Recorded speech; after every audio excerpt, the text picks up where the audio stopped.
সম্মানিত দর্শক, আপনাদেরকে আজকে নিয়ে আসছি আমি এই লাউ শাক বাগানে। এটা ইউরিয়া সাদা শাক। এটা বুনলে আপনার যদি কোনো রকম গাছ দুর্বল হয়ে থাকে, লাল হয়ে থাকে, তো কালো হয়ে যাবে এবং ভালো শক্তিশালী গ্রোথ পাবে।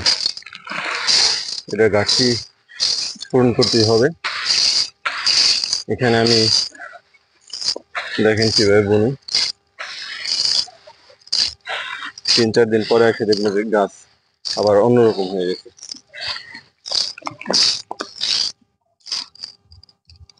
সম্মানিত দর্শক, আসসালামু আলাইকুম। আপনাদের সঙ্গে আজকে কথা বলবো লাউ শাক বিষয় নিয়ে। তো এখানে আমি 1.5 বিঘা জায়গায় লাউ শাক করছি। এই শাকটা বাজারে সারা বছর একই দাম থাকে, খুবই লাভজনক একটা ফসল।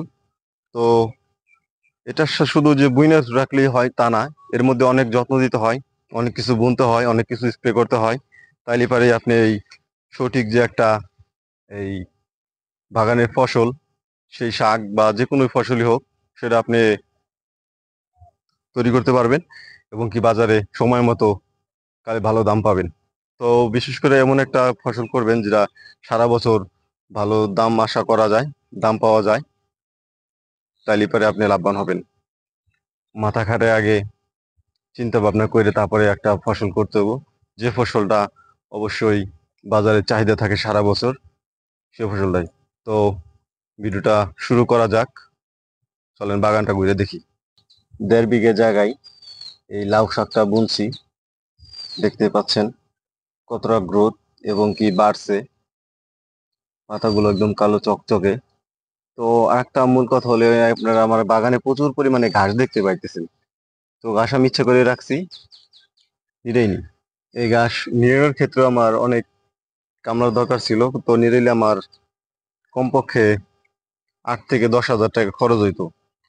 তো সেই খরচটা আমার লাগে নাই, কারণ আমি নিড়াইনি। আমার বাগানে আপনি দেখতে পাচ্ছেন যে প্রচুর পরিমাণে ঘাস, অর্ধেক ঘাস আর অর্ধেক শাক এরকম মনে হইতেছে। তো এটার কারণ হয়েছে, নিড়াইলে পারে আমার যে জানেন যে প্রচুর পরিমাণে বৃষ্টি হয় বর্ষাকাল। তো এই সময়ে প্রচুর পরিমাণে বৃষ্টি হয়, আর বৃষ্টি হওয়ার কারণে বৃষ্টির পানিটা যখন উপর থেকে পড়বে নিচে, তো মাটির সঙ্গে এই মাটি কাদা পাতায় লেগে পাতারা ছিদ্র হয়ে যাবে, জ্বলে যাবে। তো আর গাছটা থাকলে তো আমার এই সমস্যাটা হবে না, কারণ গাছের উপর দিয়ে আপনার এই শাকটা আমার উঠে যাইতেছে, এই যে গাছ নিচে পড়ে যাব, কারণ এটা শাকের একটা লতা শাক, ডাঁটা শাক একটা লতা শাক, কাজে এটা সমস্যা হবে না। অন্য অন্য শাক হইলে পরে আমার একটা নিড়ানি দিলে অবশ্যই দরকার ছিল নিড়ানি। তো এই শাকটা দরকার হয় না। দেখেন বিশাল বড় একটা বাগান, তো লম্বা ক্ষেত। দেখেন বাগানটা ঘুরে দেখাইতেছি আমি কি কি দিছি এই বাগানে। মূলত অনেকে বোনার সময় সার দেয় বা অনেক অনেক কিছু দিয়ে রাখে, তারপর চাষ করে। তো এই শাকে তেমন কিছু লাগে না। আমি বোনার আগে কিছুই দেইনি। 1 বিঘা এই 1.5 বিঘা জায়গায় 1 গাঁটি টিএসপি বা ডিএপি সার দরকার ছিল, সেটাও দিতে পারিনি। ধামধুম করে বুনে দিয়ে গেছি, কারণ প্রচুর পরিমাণে বৃষ্টি নামছে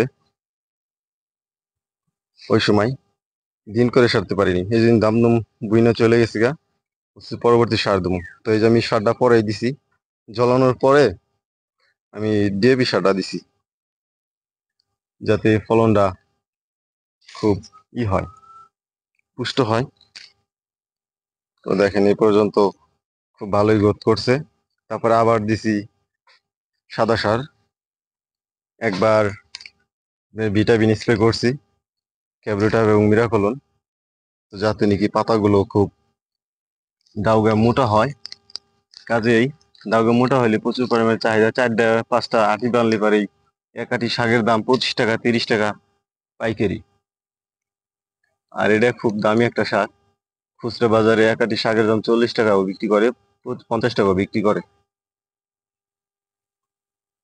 চাহিদা, কাজে যে জিনিসের যত বেশি চাহিদা, সে জিনিসের তত বেশি দাম, নিঃসন্দেহে। তো আমি আজকেও কিছু সার বুনবো, সাদা সার। তো আপনাদেরকে দেখাই 1.5 বিঘা জায়গায় কতটুকু সার লাগে। 1.5 বিঘা জায়গায় আপনি 25 কেজি 30 কেজি সার বললেই পারবেন।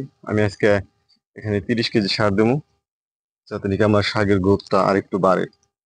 তো হলো এখানে আপনাকে এই কিছু কীটনাশক ব্যবহার করতে হবে। যেমন অনেক কি পোকা আছে বিভিন্ন রকমের, পাতা ছিদ্রকারী পোকা। তো আপনার অনেক সময় ডোগাও সমস্যা করে। তো ভালো ভালো যে পাতা, যে শাকটা সুন্দর, সেই শাকটা যদি আপনি ছিদ্র করে ফেলায় বা পোকায় আপনার পাতাটা খেয়ে ফেলে, তাহলে পরে কিন্তু শাকের কোনো গুণাগুণ থাকে না, কাজে এটা চাহিদা থাকবে না। দেখতে যখন বিশ্রী লাগবে, কাজে শাকটাও চাহিদা থাকবে না। এই জন্য আমি, যাতে পাতা ছিদ্র না করে, এজন্য কিছু কীটনাশক ব্যবহার করছি। আমি এখানে আপনি দেখাইতেছি, এই যে দেখেন, এখানে যে কীটনাশকটা ব্যবহার করছি সেটা হয়েছিল একটা লাল পোক আছে। লাল পোক দূর করার জন্য নিম পাড় যদি ব্যবহার করেন, ঠিক আছে, এর স্প্রে বিষ এটা দিলে পারে আপনার বাগানে একটা পোকাও থাকবে না, একবারে ক্লিন হয়ে যাবে গা। নিম পাড় বিষটা এত ভালো কাজ করে। নিম পাড় দেওয়ার কারণে আপনার বাগান একদম হয়ে যাবে, কোনো রকম পোকামাকড় থাকবে না, একদম পোকামাকড় মুক্ত সুন্দর একটা বাগান আপনি গড়ে তুলতে পারবেন। আর একটা কথা হলো, আপনারা জানেন বিশেষ করে বর্ষাকাল, বর্ষাকালে আপনার সব রকমের সবজি প্রচুর দাম হয়ে থাকে। কাজে আপনারা একটা জিনিস করতে পারেন, যে শাক পাতা, শাক পাতার ভূমিকাটা অনেক বেশি আপনারা বর্ষাকালে সব রকমের শাকসবজির চাহিদা। কাজেই আপনারা শাক পাতারা করতে পারেন। শাক পাতারা দেখছেন এই যে চকচকে এরকম খুব সুন্দর, কারণ কি বৃষ্টি হয়েছে, মানে বৃষ্টি হতে পারে, সেজন্য আপনারা এই শাক পাতারা বৃষ্টিতেও কোনো সমস্যা করে না। কাজেই এই বর্ষাকালে আপনারা এই শাকটা বুনতে পারেন। সেটা আপনার বিশেষ করে এই লতার মতোই দেখতে পাচ্ছেন, এটা এটা হলো লাউ শাক। লাউ শাকের বাজারে প্রচুর চাহিদা সারা বছরই, বিশেষ করে এখন তো বর্ষাকাল, বর্ষাকালে আপনার একটু বেশি চাহিদা হয়, দামও ভালো চড়া। বাজারে সব রকমের সবজির দাম ভালো পাওয়ায় এই শাক পাতারও দাম ভালো থাকে। এই জন্য আপনারা শাক পাতার বুনতে পারেন। এটা বেশি একটা যত্ন দিতে হয় না, কীটনাশক দিলেই হয়। সাধারণত পাতা ছিদ্রকারী একটা পোকা আছে, এটা আপনাকে বললামই এর আগে কোন পোকা এবং কি কীটনাশক দিতে হয়। তো সাধারণত বাজারে প্রচুর চাহিদা, এবং আপনারা নিঃসন্দেহে এটা করতে পারেন যদি দ্রুত সময়ের মধ্যে অল্প দিনে পয়সা ধরতে চান। সেটা খরচ সীমিত, অল্প কিছু সার দিয়ে চাষ দিয়ে বুইনে আপনি দিলেই হয়ে যাইতেছে, একটা বিচিও মার যায় না। আমার ক্ষেতে অসংখ্য বিচি দেওয়া হয়েছিল, অল্প দিনেই মনে করেন যে শাকটা হয়ে গেছে, বেশি সময় নেয় নাই। তো এর সাথে আপনারা মানে অনেকে নিলেন, তো নিলের দরকার নাই, শুধু বুইনে দিলে হয়ে যাবো। একটু ভিটামিন স্প্রে করবেন, যেটা আমি আগের কিছুক্ষণ আগে বলছি আপনাদেরকে, একটা সহজ সমাধান দিয়ে দিছি। দ্রুত মানে বাজারে পৌঁছানোর ক্ষেত্রে এর ভূমিকা সবচেয়ে বেশি। আপনারা বিভিন্ন রকমের বিভিন্ন সবজি করে এই বর্ষাকালে, তো তার মধ্যে এই শাকটা অন্যতম। আপনারা অন্যান্য সবজি করতে গিয়ে যেরকম মানে বর্ষার কারণে, এই বৃষ্টির কারণে অতিরিক্ত মার খাইতে পারেন, তো এই শাকটা আপনার প্রচুর পরিমাণে বৃষ্টি নামলেও গোড়া পচার কোনো সম্ভাবনা থাকে না, যদি নাকি যেমন ছোট অবস্থায়, যেমন ধরেন ঘাস, ঘাস মনে করেন যে ছোটোবেলায় আর কি একটা নিড়ে দিলে হয়, তো অনেকে নিড় দেয় অনেকে নিড় দেয় না, যেমন আমি তো নিড় দেইনি। তো এটা একটা বুদ্ধিমানেরই, যে নিড় দিলে কি হয়, গাছটা মাটি যে বৃষ্টির পানিটা পড়ে মাটিতে পড়লে মাটি ওই পাতায় বলে ছিদ্র হয়ে যায় অনেক সময়।